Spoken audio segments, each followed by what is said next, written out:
Who was your performance of the evening? Who do you think shone most for you? Ooh. I was thinking you would say Daniel Dubois, but maybe... No, well, because, I mean, Daniel Dubois had a great bout. Yeah. I mean, he started off with the kid, Goffele, how do you say the Yugoslavians? Filip Hrgović. Hrgović, yeah, I can never say Hrgović. Hrgović, yeah. Hrgović, like, was lining him up with a jab, turning those big right hands over early on. Yeah. And Dubois showed great seasoning. Like, he's shown experience from last year to this year, where he was able to weather that storm. Yeah. And then you just saw him start turning up the pressure, and he walked him down and walked through him and ended up closing the show. I mean, the cuts were really bad, but I think the cuts, if they didn't happen, he was going to get knocked out. Yeah. He looked like he was really spent. Dubois, very good fight. So hats off to the team, because I know he's got a new training team with Charles, and so they've done a really good job of getting him ready. Yeah. And there's a few things I saw that he's going to have to clean up to go to a Joshua, but that's a great victory. You can't take nothing away from him. The way he turned the tide around, he was eating punches first great 2 rounds. Performance, great victory for him. And then obviously Deontay Wilder and Zhang, Zhang, southpaw. Yeah. I was hoping for Wilder. I was hoping, Wilder built his resume and his greatness from walking forward and knocking people out with that straight right and setting everything up with this line of jab, And the minute somebody figured out, we can back him up, it's changed for Deontay, because Deontay is not a fighter that can fight on the back foot. So everybody knows now, back him up. It makes him hard for Deontay to do what Deontay can do. So he was being backed up straight away, so you already felt, him being backed up is not effective for him. So it wasn't looking good. Okay, you can say the ending, he got stunned, he didn't know where he was, and he got sucker punched. Yeah. But that's boxing, the way of boxing, protect yourself at all times. So no one's going to give any play to that.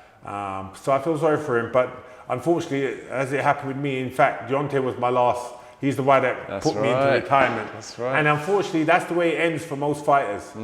Father Time's undefeated, and we don't want to walk away. We want to come back and try again. And unfortunately, that you get knocked out, and then eventually you say that's enough. So do you think he'll call it a day now? Do you think that's enough for him? He should do, because there's nothing more to achieve, and I think he's shown, he's moved to elite, tried it, and they're not going to be able to change his style. And his style is to come forward and back. He can't learn how to fight on the back foot. That's it, because he was so aggressive before, and his mindset. Remember, he said he wanted to kill someone in the ring, which is a bit controversial. And then he went from that to, I think he's took ayahuasca and kind of said it was like reborn as a person. Do you think it took away some of his kind of killer instinct?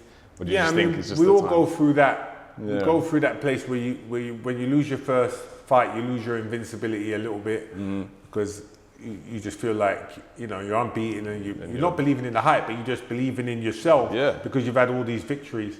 But the minute you lose, all that goes away, and you have to rebuild. So that's it. He rebuilt, trying to find himself, obviously a new training team with Malik. But the style that they incorporated for him just hasn't been effective especially against bigger guys, or guys who are the same height. It would work against a smaller guy, and it worked with some of the smaller guys. But when you find somebody your height or more, then that's not going to work. You've seen it with Fury. You see Parker jump. Parker's smaller, but he jumped on him. But when you've got guys who are tall, and Zhang is tall, and he's a southpaw, that's it. You can see Deontay didn't know where he was. It just backs you into a corner.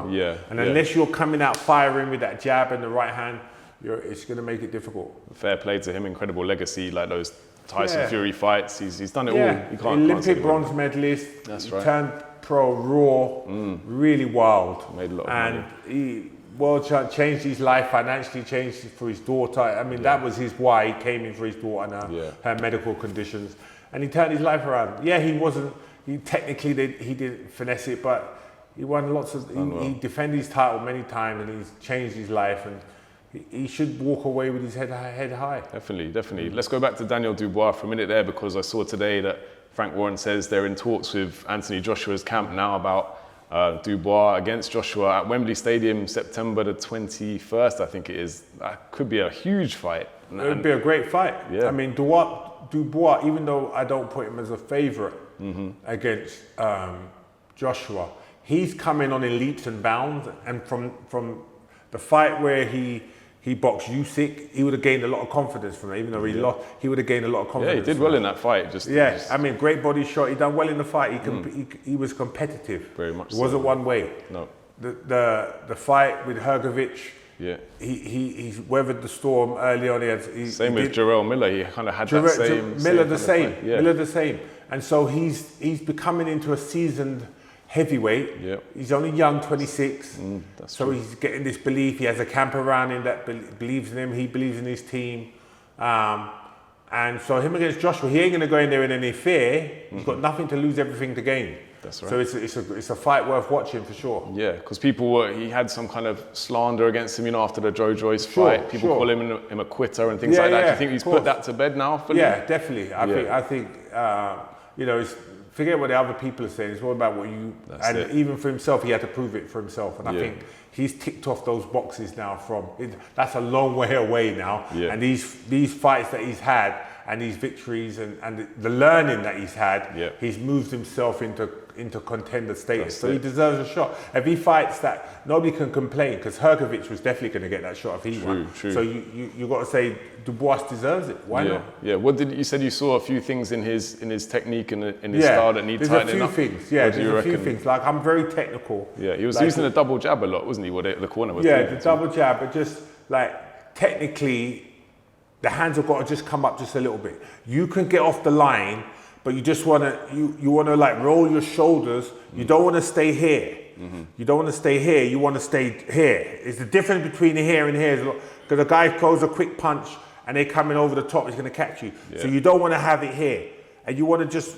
These shoulders just want to be a little bit looser and just come up here. So that way you can just kind of ride the shots a little better. Okay. Because somebody like a Joshua, he's going to come in 1, 2, 3. So you just want to be able to tuck. Yeah. You don't want to be here, because he's going to you're not going to be able to react quick enough. Yeah. So a lot of shadow boxing. If I was in Dubois' team, and I spoke to Dubois when he fought Usyk, I was talking with his team. I was talking with Charles. We were talking about, they sent me a few videos. I mean, it's not really public knowledge, but it's public now because I'm talking about it. Yeah. But I was talking with them and giving them some tips and tricks, because I want to get involved with the right heavyweight. I want to come back and help the right heavyweight. That's right. I remember you saying this last time. Yeah. Because I have. There's not many guys like me who have my knowledge. Exactly. From Phil Torrance to Buddy McGirt, Shadi Saluki. Yeah. Like, I work with trainers from the beginning who just gave me everything. They're all American trainers, but they gave me everything. And all of that knowledge is here, and I've been in training camp with Lennox Lewis, seeing Emmanuel Stewart do his thing. I've just got a lot of knowledge here. Yeah. People like Dubois, that level where I can like that's the finishing they need. They need finishing. Like Lennox, he lost early to Ruddock. Yeah. He changed trainers. He had Pepe career. Then he changed trainers. Then he lost again to Hassim Rahman. And then he went to Emmanuel Stewart, and Emmanuel Stewart finished him off. Same as Vladimir Klitschko. Yeah. Vladimir Klitschko, he lost to Corey Sanders. He lost early on to Ross Purity. Then he went to Emmanuel. Emmanuel finished him off, like, for his style, cleaned him up. Yeah. That's the kind of trainer I am already. Even though I'm not training nobody, that's the kind of trainer I am. You've got that knowledge there. Because I have the knowledge, I have the fundamentals, and I can see straight away strategically what you're doing wrong. Yeah. So whether it's Dubois, whoever it is, so when I watch him, you just give me a video of him and I look at him and I can see what he needs to do. Right. And they're not doing it. No. And I know if I had him in the gym, the stuff that I'd have him doing would just clean him up. So Dubois is a good one, because I can see what he needs just to finish him off. And it would help him against somebody like a Joshua. Even Joshua, I see what I just watch them and I can see what they need to finish them off, to just complete their style.